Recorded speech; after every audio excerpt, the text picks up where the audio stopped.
Hi everyone, Phil from Ember Protex here. So we recently printed a large batch of production parts in ABS for a client on our Bambulab X1C and ran into kind of an interesting problem. We would print some parts out, they'd be great, and then like 1 or 1.5 rolls into a spool of ABS filament, we would eventually get parts that started coming out with holes that were very skewed, basically oval holes. And it was getting to the point where, we would try to do the recommended maintenance, like clean the carbon rod, and then it would work for one print, for two prints, and then it would just fail again for the next print. And because we were printing such large batches of parts, it ended up becoming a problem because we were just starting a print and kind of not really knowing if holes were going to come out oval. So we wanted to try and figure out what the issue was, because if you look on the Bambulab's wiki, it actually states that you don't need to clean the rods for, let's say, 5 kilos of ABS. Now, for those who aren't familiar with why ABS is an issue, there's something with the combination of carbon rods and the sleeve bearing that they use, plus the particulates that ABS or probably any thermoplastic with like styrene in it generates. And basically, you can see this on the windows of the machine, and then also even on our older Race 3D E2, you can see that the plastic windows, or even in this case the glass windows, fog up over time if you print in a lot of ABS. Interestingly, on our E2, we've ran it for years, printing mostly ABS exclusively, and we've never ever had to do any kind of maintenance. It's a bit different. That machine runs significantly slower, like 4 times slower.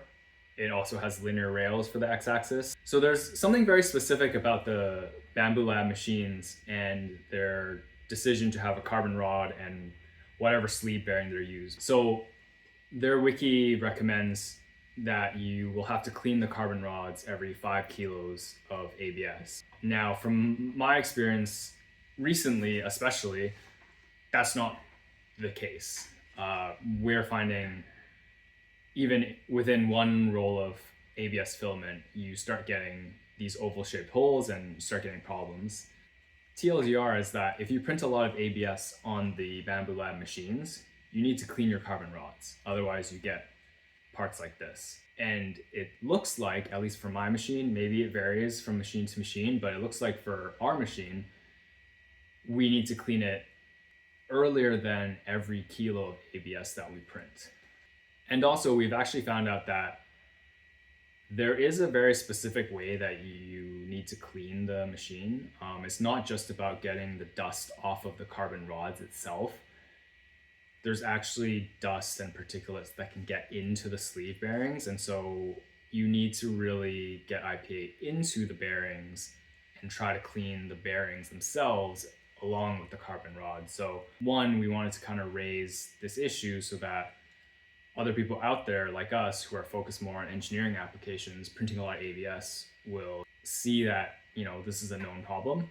But also B, we want to show everybody how we actually clean the machine to prevent this from happening. The last thing that I want to say is that the Bambulab wiki, when talking about cleaning the carbon rods, also tells you to retension the belts and rerun calibration. We did a bunch of tests. Essentially, we found out that belt tension is fine. We don't really need to retension or recalibrate. All we need to do is clean the x-axis. Yeah, I'll get into it, and I hope this helps everybody. So what I like to use is these optical wipes. They're called PEC pads, PEC pads. They're for optical equipment, but they're nice because they don't leave lint. And then just some isopropyl alcohol. And actually, you can see already, if I zoom in, right there, you can see that black streak.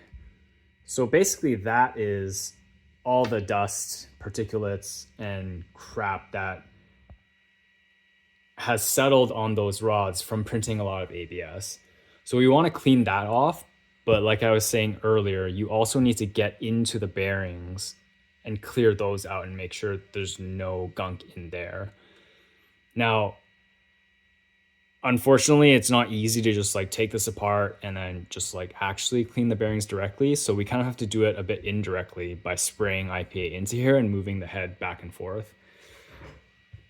So what I like to do is, the first thing is to just spray some IPA on my wipe, get in there and just try to get the rods as clean as possible. And then you'll see, yeah, you'll see all that stuff come off. So that's the first step. And you'll probably have to repeat this process several times. So there you go. So I'll just fold it, I'll spray more IPA, and then repeat on the other side.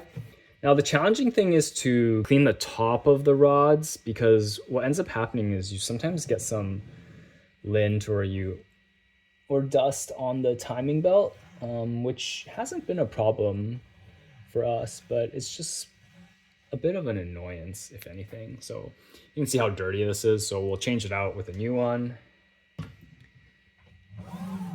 So I'll just do this a couple of times and then I will show you how we clean the bearings.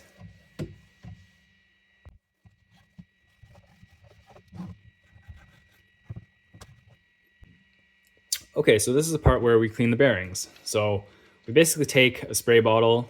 It'd be nice if this was a bit smaller, but this is what we have. And you just get in there and you try to spray it directly into the openings of the bearings. And then you just move this guy back and forth a bit. So you need to be careful, you know, if you're holding it here, the cover's just gonna fall off. So I kind of hold it from the bottom here, kind of do that for a little bit. Get in there on the other side. Same thing. You can also just spray the rods as well. The Bambulab wiki actually tells you to soak the rods. So we'll do that too. And just being careful, you know, trying not to get IPA everywhere over the machine. Move this back and forth. And then we will get in there, kind of wipe the rods up a bit. Same on this side. And then just keep moving it back and forth, trying to get all that IPA through the bearings.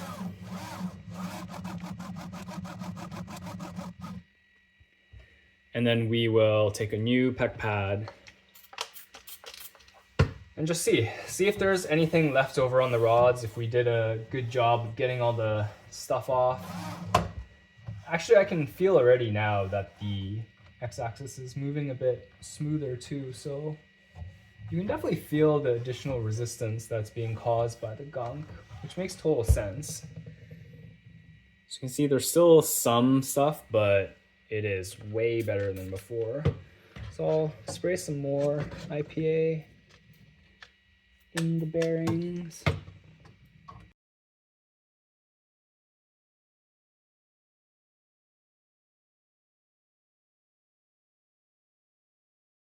Something that's really important is, as the IPA dries, you want to move the bearing back and forth after the rods have been cleaned to self-lubricate it.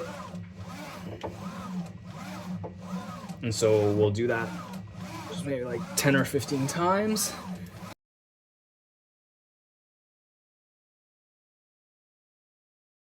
This has been cleaned, and now we're gonna fire off that same part that I was showing everyone earlier, and I know that the holes will come out perfect.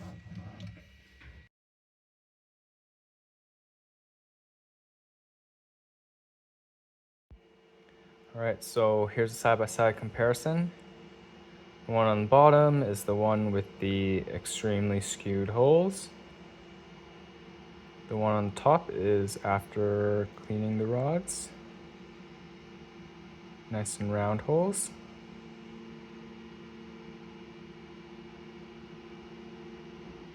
All right, well, I hope that was helpful. I know that we will continue to do this anytime we're printing a very large build of ABS, anytime something is really important. Let me know in the comments below if you found this useful, if you've encountered this issue before, if doing what I'm talking about today helped you fix the issue. I'm just kind of curious. Anyways, hope that was helpful. Thanks for watching.